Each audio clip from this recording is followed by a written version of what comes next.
Hello दोस्तों, आपका स्वागत है हमारे YouTube channel math Baba by Jha sir पे। तो आज की वीडियो में हम लोग देखेंगे एसएससी जीडी में आज एक छात्र सेलेक्ट हुए हैं, तो उन्होंने कैसे इस एग्ज़ाम को पास किया, क्या क्या कठिनाई आई, क्या क्या चुनौतियाँ आई, तैयारी करने में क्या क्या बाधाएं आए, उनसे बात करेंगे और जानेंगे कि तैयारी कैसे की जाती है जिससे सफलता प्राप्त होती है। ठीक है, तो ये एक आपको छात्र से बेहतर कोई और नहीं बता पाएगा, चाहे वो टीचर हो या कोई भी हो, क्योंकि एक छात्र ही उस चीज़ को फील करता है। तो इसलिए इस वीडियो का थीम में मैं इसलिए रखा हूँ कि एक छात्र के माध्यम से ही आप तक ये संदेश दिया जाए कि इस आखिर एग्ज़ाम को कैसे सफल किया जाए, कैसे उसको पास किया जाए। तो आइए देखते हैं और बात करते हैं। तो सबसे पहले आपको मैं परिचय करा दूँ, आप अपना नाम बताइए। मेरा नाम विशाल दुसाद है।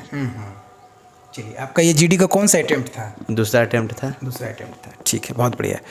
अब आप बताइए कि आपने क्या क्या प्रोसेस से पास किया एग्ज़ाम। पहले क्या रिटन एग्ज़ाम हुआ होगा? रिटन एग्जाम हुआ है, ठीक MCQ। उसके बाद इस बार पैटर्न भी चेंज था, 80 क्वेश्चन का। हाँ, वो तो ठीक है, वो पता है सबको। उसके बाद और बताइए, जैसे फिजिकल में कुछ समस्याएं आई? हाँ, फिजिकल में समस्या आई। क्या आई? फर्स्ट टाइम चेस्ट में पास कर दिया गया, हाइट में छाट दिया गया था। ठीक है, फिर री हाइट मेरा हुआ तो हाइट में लिया तो फिर चेस्ट में छाट दिया गया। ठीक है। तो फिर एक हमको अपील करना पड़ा लास्ट में अपने हाइट के लिए। तो 3 दिन के बाद हमको बुलाया गया है और मेरा फिर फिजिकल मेरा होना था बोकारो में CSF यूनिट में, लेकिन हुआ फिर कोयला नगर में DIG साहब नापे मेरा चेस्ट को। अच्छा। और वहीं मेरा रनिंग कंप्लीट हुआ। अच्छा, बहुत बढ़िया। यानी कि दोबारा भी अगर एक बार लोग छट जाते हैं तो दोबारा भी उनको मतलब दौड़ने या चेस्ट नपवाने का या हाइट नपवाने का मौका दिया जाता है। हाँ, अपील कर सकता है। अगर कोई मार्जिनल से छटाया तो अपना अपील कर सकता है। ठीक ठीक, मार्जिन से छटा है तो अपील कर सकता है। बहुत बढ़िया।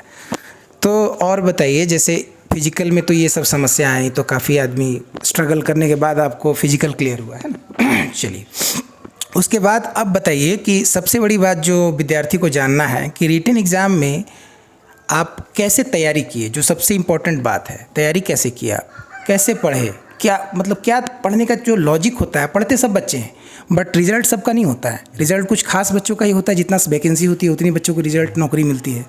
आप उसमें से एक हैं। तो सबसे पहले आपको कौन सा पद मिला है ये बताइए। हमको तो सर BSF मिला है।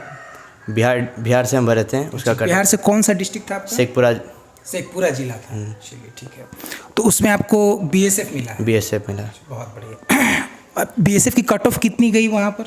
110.5, मतलब मेरा टोटल रो मार्क्स था 110.5 और कट ऑफ गया 105 पॉइंट समथिंग। अच्छा, यानी नॉर्मलाइज होकर आपका कितना हो गया? नॉर्मलाइज हो मेरा रो मार्क्स था 110 और नॉर्मलाइज होकर 110.5 आया। अच्छा, मतलब 0.5 मार्क्स बढ़ा। यानी कि आप कह सकते हैं कि आप अर्लियर स्टेज में एग्जाम दिए होंगे। यानी कि स्टार्टिंग का जो डेट होगा सेकेंड डे में दिए। कौन सा डेट में आपका? 11 जनवरी को। 11 जनवरी को फर्स्ट शिफ्ट। ठीक। ये भी जानना आप लोगों के लिए बहुत ज़रूरी है कि एग्ज़ाम जब शुरू होती है, स्टार्ट होती है, तो क्वेश्चंस का लेवल इजी रहता है। ठीक है, और इजी रहता है तो आपको उसमें परफॉर्म ज़्यादा नंबर पे करना पड़ेगा। क्यों? क्योंकि सवाल आसान होंगे तो जाहिर सी बात है ज़्यादा लड़का अटेम्प्ट करेगा। तो आगे आगे आने वाला जैसे जैसे डेट होता है, यानी एग्ज़ाम जो ग्रोथ करता है उसका डेट आगे बढ़ते रहता है, तो क्वेश्चंस के लेवल थोड़े से कठिन होने लगते हैं। तो उसके बारे में भी बात करेंगे कि इसके लिए क्या आप तैयार थे कि नहीं थे, इनसे पूछते हैं। अच्छा, एक बात बताइए, जब आप लोग एग्ज़ाम देते हैं तो आप लोगों को ये सिखाया गया है ना, हम लोग सिखाते हैं आप लोगों को कि एग्ज़ाम जब अर्लियर स्टेज में आएगा तो क्वेश्चंस आसान आएंगे, बताया गया था? Yes sir. कि जब पहला बार आपका एग्ज़ाम है, फर्स्ट डे में एग्ज़ाम है, तो आपको मेंटली मैंने बोला था कि आपको आराम से एग्ज़ाम देना है, कोई हड़बड़ाहट नहीं करना है, ज़्यादा कोई डिफ़िकल्ट क्वेश्चन नहीं आएंगे। हाँ, ईजी आपके रेंज के ही क्वेश्चन ज़्यादातर आने की संभावना होते हैं। बट आपको इसलिए प्रिपेयर किया जाता है कि अगर आपका एग्ज़ाम लास्ट में हो तो फिर उसके लिए क्या माइंड में कब बनाते हैं आप? उसके लिए जितना ज़्यादा सही कर सकते हैं। उसमें अगर नेगेटिव ज़्यादा करे तो दिक्कत है। अगर नेगेटिव कम कर रहे तो मेरा नॉर्मलाइजेशन में मार्क्स बढ़ेगा लास्ट में, अगर मेरा एग्जाम है तो। क्योंकि फर्स्ट में एग्जाम होने से नॉर्मलाइजेशन का मार्क्स बहुत कम बढ़ता है। हाँ, ये तो हम लोग देख रहे हैं। इस बार मेरा भी ऐसा ही हुआ। ऐसा हम देख रहे हैं, ऐसा हर एग्ज़ाम में होता है लगभग, क्योंकि स्टार्टिंग में क्वेश्चंस के लेवल थोड़े आसान रहते हैं। ठीक। अब बताइए कि जो 4 सेक्शन है, मैथ्स है, रीजनिंग है, GS है और हिंदी है, तो इस 4 सेक्शन में 20-20 नंबर के सारे मतलब 20-20 क्वेश्चंस आते हैं और 2-2 नंबर उसमें दिए गए हैं। ठीक है, तो अब बताइए कि मैथ्स में कैसे लड़का कैसे अपने आप को सॉल्व करे। मैथ्स में एक शिकायत हम हर बच्चों से सुनते हैं कि सर जब वहाँ जाते हैं तो स्ट्राइक नहीं होता है। तो इस चीज़ का प्रॉब्लम से आप भी जूझे होंगे अपने अर्लियर फेजेज में, अपने जब आपने स्टार्टिंग में एग्ज़ाम दे रहे होंगे, कई सारे एग्ज़ाम में ऐसे समस्याएं होंगी। तो तो इस एग्ज़ाम में आपने क्या वो ट्रिक इस्तेमाल किया जिसकी वजह से आपको मैथ्स में नर्व नहीं हुआ इस बार? पहले तो मैथ्स के लिए बहुत सारा प्रैक्टिस मैंने किया, मतलब CHSL का क्वेश्चन, प्रीवियस ईयर का 2-3 साल का मैंने GD का क्वेश्चन बनाया और बार बार उसको मॉक टेस्ट का एनालिसिस भी करना पड़ा। और एग्ज़ाम में बस यही सोचा था कि जितना क्वेश्चन पहले मेरा फर्स्ट अगर हम देख के इसको सॉल्व कर सकते उसी को बनाए, और जिसको लगा कि हम बना नहीं सकते हैं उसको हम स्किप कर दिए। अगर टाइम बचेगा तो उसको हम आगे बनाएं। इससे ये दो बात साबित होती है कि एग्ज़ाम में सभी सवाल ज़रूरी नहीं है कि आपको आते हों, और ऐसा भी नहीं होता है कि सभी सवाल में से कुछ सवाल नहीं आते हों। ऐसा भी होगा कि 20-20 सवाल भी आपको आते रहेंगे। इसका ये भी मतलब नहीं कि 20 करने चल जाइए। आप लोग ऐसा कीजिए कि पहले जो आसान है उसको पहले बनाइए, और जो टाइम टेकन क्वेश्चन है उसको फ़िलहाल छोड़ दीजिए। भले से आपको आते हैं लेकिन वो टाइम ज़्यादा ले जाएगा, तो इससे क्या होगा, कई और सब्जेक्ट्स की वो हक मार जाएगा। इस बात को समझना है। जैसे हिंदी का हक मार जाएगा या GK का हक मार जाएगा। GK आसानी से बन सकता है, एक लाइन का क्वेश्चन आएगा तो एक बार में पता होगा आपको, कम टाइम में सॉल्व हो जाएगा। लेकिन मैथ्स के साथ ऐसा नहीं है। तो मैथ्स को अच्छे से अगर आप सॉल्व करोगे तब आपको पता लगेगा कि किसको छोड़ना है, किसको बनाना है। ठीक है, तो इन्होंने ये तो बहुत बेहतर किया, क्योंकि इनको इसके लिए प्रैक्टिस कराया भी गया होगा और इन्होंने किया भी होगा। ठीक, तो अब बताइए कि मतलब GD में अगर हम देखें तो मैथ्स के बारे में तो जानें कि मैथ्स कैसा रहा। तो 2021 वाला GD था और जो 2022 वाला GD था, इसमें क्या फ़र्क देखे? 2021 का भी एग्ज़ाम आपने दिया था? 2021 का पैटर्न थोड़ा हार्ड था, अगर इसके कंपेयर में देखें तो क्वेश्चन भी हार्ड था 2021 में। 21 हार्ड था और 2022 में क्वेश्चन थोड़ा इजी था। इस कंपेयर किया जाए तो 2022 का मतलब इजी था 2021 से। इसका कारण कट ऑफ भी है। हाँ, इसलिए कट ऑफ हाई, हाँ कट ऑफ भी हाई बहुत ज़्यादा गई है इस बार, है ना।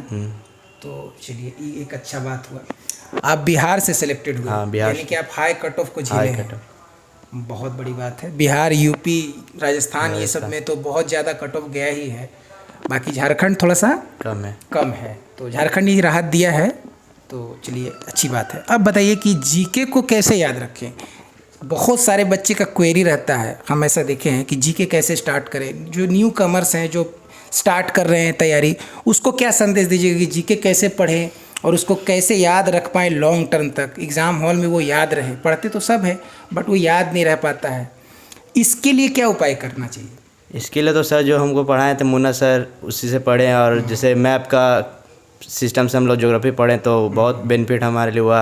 और हमारा एक चैनल सर का है, मैथ बाबा जहाज सर, उसमें हम लोग टेस्ट देते हैं प्रत्येक दिन, तो उससे ही बहुत टेलीग्राम पर, इसलिए उसमें भी बहुत बेनिफिट हमको हुआ है।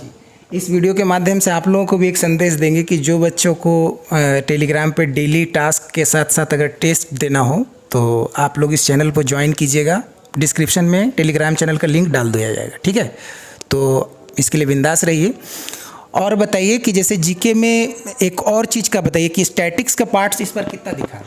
स्टैटिक्स का क्वेश्चन 4-5 था ही। एक साल का मतलब करंट अफेयर पढ़े और स्टैटिक्स पढ़ते वही SPD से जो ब्रह्मास्त्र आता है उसी से, तो बेनिफिट हुआ। और एक हिंदी का बारे में बताइए कि हिंदी के लिए कौन सा बुक आप प्रेफर किए? हिंदी के लिए तो मैंने लूसेंट का बुक प्रेफरेंस किया, और 2015 से ही मैंने सारा क्वेश्चन हिंदी का एक पहले कॉपी में लिख लिया और उसको बार बार पढ़ते हैं। जैसे एक लुकती प्रीवियस ईयर PYQ आप लगाए हैं। बहुत बढ़िया, प्रीवियस ईयर, बहुत अच्छी। उसके बाद रीजनिंग के लिए तो कोई खास मेहनत करने की जरूरत नहीं पड़ेगी ऐसे, क्योंकि आप लोगों को CGL देने का अनुभव है, CHSL भी देने का अनुभव है। क्योंकि एक चीज़ हम देख रहे हैं कि आने वाले कुछ समय में हम देख रहे हैं कि हर एक एग्ज़ाम का लेवल SSC ने लो रखा है। इस बार मैथ्स के लेवल को थोड़ा सा घटाया गया है। 1 साल 2 साल से हम देख रहे हैं कि मैथ्स के लेवल को आसान बनाया गया है, जिसके कारण आप देखे होंगे कि अभी जो रिसेंटली CGL का कट ऑफ है, प्री का कट ऑफ 150 प्लस था और CHSL का भी 155 से ऊपर गया कट ऑफ, 54-55 के आसपास कट ऑफ गया। तो कहीं ना कहीं अब SSC ने एक स्टेप भी उठाया है, आपको पता होगा या आप लोगों को नहीं पता होगा तो मैं बता दूं कि SSC ने एग्ज़ाम कंडक्टिंग एजेंसी में कुछ बदलाव किया है। जैसे पहले TCS को रखता था, तो अब थोड़ा सा मतलब एग्ज़ाम कंडक्टिंग एजेंसी में बोला गया है कि 3-4 लेवल पर क्वेश्चंस को पहले सेट किया जाएगा। तो हो सकता है कि इस साल से फिर 2024 से क्वेश्चंस का लेवल फिर से उठे। तो इसलिए मैथ्स के विषय में बताइए कि मैथ्स के विषय में अगर उसको इम्प्लीमेंट करना हो तो मैथ्स के लिए क्या करना पड़ेगा, कैसे पढ़ना पड़ेगा? टाइप वाइज क्वेश्चन पढ़ना पड़ेगा या कंसेप्ट वाइज क्वेश्चन पढ़ना पड़ेगा? टाइप वाइज अब पढ़ने से फ़ायदा नहीं है, कंसेप्ट वाइज ही मेन है। कंसेप्ट से पढ़ना, कंसेप्ट से पढ़ना पड़ा, टाइप वाइज 5-6 टाइप पढ़ने से रिजल्ट नहीं होगा। रिजल्ट नहीं होगा। चलिए, ये बहुत बड़ा बात है, आप लोगों के लिए भी है। मिसलेनियस क्वेश्चन में टाइप वाइज नहीं चलेगा, उसमें कंसेप्ट रहेगा तभी पता चलेगा कि हम क्या बनाना है। और ऐसे भी इस बार का जीडी में हम देख रहे हैं कि सीजीएल से जो सीजीएल के क्वेश्चंस आ रहे हैं उसको रिपीट किया जा रहा है जीडी में, हम देख रहे हैं। पैटर्न वही है, बस डाटा का मतलब कुछ डेसिमल में दिया जाता है, जैसे सीजीएल में डेसिमल में लाना आंसर, इसमें कट जा रहा आंसर, बस और क्या, बस यही फर्क है। मतलब कंसेप्ट तो वही है, कंसेप्ट सेम है। और एक नया टॉपिक भी हम देखे थे इस बार, रेस। एक मेरा स्टूडेंट है, उसके आया था एग्जाम में, तो रेस है वो सब था।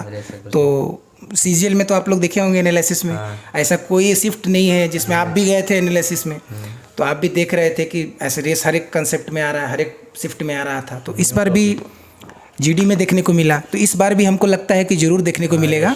थोड़ा सा उसको लेवल को उठा दिया जाएगा, हमको लग रहा है ऐसा, और पूछा जाएगा। तो मैं बच्चों से कहूँगा कि भाई रेस ज़रूर पढ़िए, टाइम स्पीड एंड डिस्टेंस का कंसेप्ट है वो, उसको पढ़िए। बोट एंड स्ट्रीम पढ़िए, बढ़िया से पढ़िए, ये सब पढ़िए। कुछ कुछ नए नए चीज़ आ रहे हैं एग्ज़ाम में, ठीक है। अच्छा, स्टैटिक्स से क्वेश्चन दिखा था इस बार? स्टैटिक्स तो जैसे मैथ्स में, जैसे मीन मीडियन मोड वगैरह से तो नहीं दिखा था? मेरा शिफ्ट में नहीं था, नहीं पूछा है इस बार। लगभग शिफ्ट को मैंने देखा है, लगभग नहीं पूछा है। लेकिन मैं ये कहना चाहूँगा कि आप लोग मीन मीडियन मोड पढ़ लीजिए, क्योंकि 21 में पूछा गया था। मोड, तो क्या पता, मोड ज़्यादा पूछा जाता है, ठीक है। तो क्या पता कि अगले आने वाले एग्जाम में नहीं पूछे, लोग निश्चिंत हो जाते हैं कि इस साल देखा कि नहीं पूछा तो अगले साल भी नहीं पूछेगा। तो सरप्राइज नहीं होना है। मीन मीडियन मोड एक छोटा सा टॉपिक है, उसको पढ़ लीजिएगा तो आप कम से कम बेसिक क्वेश्चन उसके नहीं छूटेंगे, ठीक है। अच्छा, अब एक बात बताइए कि मैथ्स के लिए तो ये बात हो गई, मैथ्स के लिए बुक कौन सा इस्तेमाल करना चाहिए, बेसिक बुक? फर्स्ट टाइम तो मैंने सगीर अहमद सेल्फ प्रिफरेंस के सही, उसमें बहुत सारा कंसेप्ट भी और अच्छा भी है। जीडी लेवल के लिए बहुत अच्छा है। जीडी के अदर एग्जाम के लिए अगर कंसेप्ट के लिए पढ़ना है तो पहले सगीर अहमद ही मेरे लिए, मैंने स्टार्टिंग बच्चों को सगीर अहमद से पढ़ना चाहिए, है ना। चलिए, ये बहुत बढ़िया बात है। उसके बाद और बताइए कि एग्ज़ाम हॉल के बाद अब जो आप जा रहे हैं, आपका ट्रेनिंग परसों से है या कब से? 27 से? 27 से है। तो ट्रेनिंग के लिए क्या क्या तैयारी किया? ट्रेनिंग के लिए कपड़ा और बैग और जूता और क्या, और बस सारा परिवार से बात। अच्छा, सारे दोस्तों वगैरह से मिल लिए? हाँ। अब तो 6 महीने के बाद छुट्टी मिलेगी शायद। हाँ, 6 महीने के बाद आइएगा, है ना। चलिए, दोस्त से बिछड़ने का कुछ मतलब एहसास हो रहा है? हाँ, वो तो बहुत है। रात उसमें कैसा लग रहा है, ये फीलिंग भी बताना। वो तो बहुत ज़रूरी है, क्योंकि बहुत सारी चीज़ ऐसा होता है कि जो दोस्त से शेयर कर सकते हैं फैमिली से नहीं कर सकते, जो फैमिली से कर सकते दोस्त से नहीं कर सकते हैं। बिल्कुल सही बात। तो दोस्त का ही महत्व बहुत ज़रूरी है हमारे जीवन में। अच्छा, आप भी एग्ज़ाम दिए थे जीडी का, आपका अनुभव कैसा रहा था? मेरा भी अनुभव लगभग अच्छा ही रहा था। फर्स्ट टाइम जीडी का एग्ज़ाम दिए थे। मेरा एग्ज़ाम देने का कारण ये था कि 2021 में जो जीडी का एग्ज़ाम हुआ था उसका पेपर थोड़ा सा, बहुत कुछ सुन रहे थे, थोड़ा हार्ड आया था। तो हम भी सीजीएल का तैयारी कर रहे हैं, सीएचएसएल का, तो सोचे जीडी का पेपर दे के देखते हैं कैसा होता है, मेरा कितना नंबर आता है। अपने आप को एक थोड़ा सा एग्ज़ाम अनुभव ले रहे थे। तो मैंने एग्ज़ाम भी दिया, तो मेरा रिजल्ट भी हो गया था। तो बस मैंने खाली दौड़ में नहीं गया क्योंकि मेरा हाइट नहीं था। मैंने सिर्फ ऐसे ही ये एग्ज़ाम इसके लिए देख लिया, अनुभव लिया मैंने सिर्फ एग्ज़ाम। चलिए, अच्छा किए कि दौड़ उड़ नहीं गए, अच्छा बात है। किसी और बच्चे का हक नहीं खाना चाहिए, है ना। तो वो ठीक है, वहाँ से कोई दिक्कत नहीं है, वहाँ तक होता है। चलिए, अब बताइए कि जैसे अब बताइए कि आप लोग जैसे अपकमिंग बच्चों के लिए क्या आप मैसेज देंगे, जो आने वाले जीडी देंगे। अभी सुन रहे हैं हम लोग कि 80,000 प्लस वैकेंसीज आ रही है, या फिर ना भी आए 50,000 भी आए, 80,000 तो मुश्किल लग रहा है हमको, बट 40 से 50 के बीच में हमको लगता है कि ऐसा एक वैकेंसी आएगी। तो आने वाले बच्चों के लिए क्या कहना चाहेंगे, उनको कुछ संदेश देना चाहेंगे? संदेश देना चाहते हैं कि अच्छा से पढ़ना है, क्या बस मतलब प्रेशर लेके नहीं पढ़ना है, मतलब अच्छा से पढ़ना है। और प्रीवियस ईयर्स ज़रूर सॉल्व करना चाहिए। और टेक्स्ट बुक में बहुत सारा ऐसा प्लेटफॉर्म आ गया है ऑनलाइन टेस्ट देने का। ऑनलाइन टेस्ट वो भी मोबाइल में नहीं देना चाहिए, क्योंकि हम मोबाइल में देख के मेरा आदत ख़राब हो गया था, और कंप्यूटर में जब बैठे तो मैं उसमें भी टाइमिंग। छोटी बातें हैं, बट ये बहुत ज़रूरी बातें हैं। देखिए, एक छात्र ही आपको अपना दर्द बता सकता है, इसलिए हम ज़्यादा अपने से नहीं बोल के छात्र से पूछ रहे हैं उसका दर्द। क्योंकि हम 80 क्वेश्चन अटैम्प्ट किए तो 6 से 7 मिनट में तो माउस स्क्रॉल करने में दर्द लग ही जाता है। और लास्ट के मोबाइल में समय क्या होता है कि लोग फट से उंगली से टच कर देते हैं। लास्ट के टाइम में तो माउस ही नहीं चलता हाथ से। अच्छा, यही बात ऐसे है। भी दबाव आता है। हाँ, बहुत प्रेशर आ जाता है। अच्छा, बहुत बढ़िया। इसलिए कोशिश कीजिए कि जब भी दिए तो कंप्यूटर पीसी जो भी अपना पीसी लैपटॉप जो भी हो माउस अच्छा, लगा एक बात बताइए, जिस बच्चे के पास लैपटॉप कंप्यूटर नहीं है उसकी भी संख्या बहुत ज़्यादा है, हाँ जो है वो क्या करेगा? तो कोई भी साइबर कैफे में जाके दे दे, क्योंकि 10 मतलब कहना चाह रहे हैं कि आप मोबाइल पर रेगुलर दीजिए लेकिन एग्जाम से ठीक 10 दिन पहले 15 दिन पहले इतना कीजिए कि कंप्यूटर में, क्योंकि एक बार जाने में 10 रुपये लेगा, कितना लेगा? हाँ। और 10 दिन देने में 100 रुपया ही। 100 रुपये लगेगा। नौकरी से तो बड़ा नहीं है ना 100 रुपया। बिल्कुल सही बात है, ये बिल्कुल ठीक बात है। मोबाइल में रेगुलरिटी बनाई रखिए और एग्जाम से ठीक पहले कंप्यूटर 10 दिन हम प्रैक्टिस कीजिए। माउस हाँ। का अनुभव लेना चाहिए। और उसी क्वेश्चन को ज़्यादा एनालिसिस करने से फायदा भी है। चलिए, बहुत बढ़िया, ठीक है। तो आपका बहुत बहुत धन्यवाद, आपको बधाई हो कि आप बीएससी पद पर चयनित हुए। इसी तरह जब आप जाइए तो देश का भी सेवा कीजिए और देश का भी नाम रोशन कीजिए। तो मैथ बाबा भाई झा सर की तरफ से आपको बहुत बहुत बधाई, और जीवन आपका सुखमय हो, कल्याणपूर्ण हो। और उम्मीद करते हैं कि अब शादी विवाह भी अगला होगा तो हम लोग को भी निमंत्रण वगैरह मिलेगा, है ना?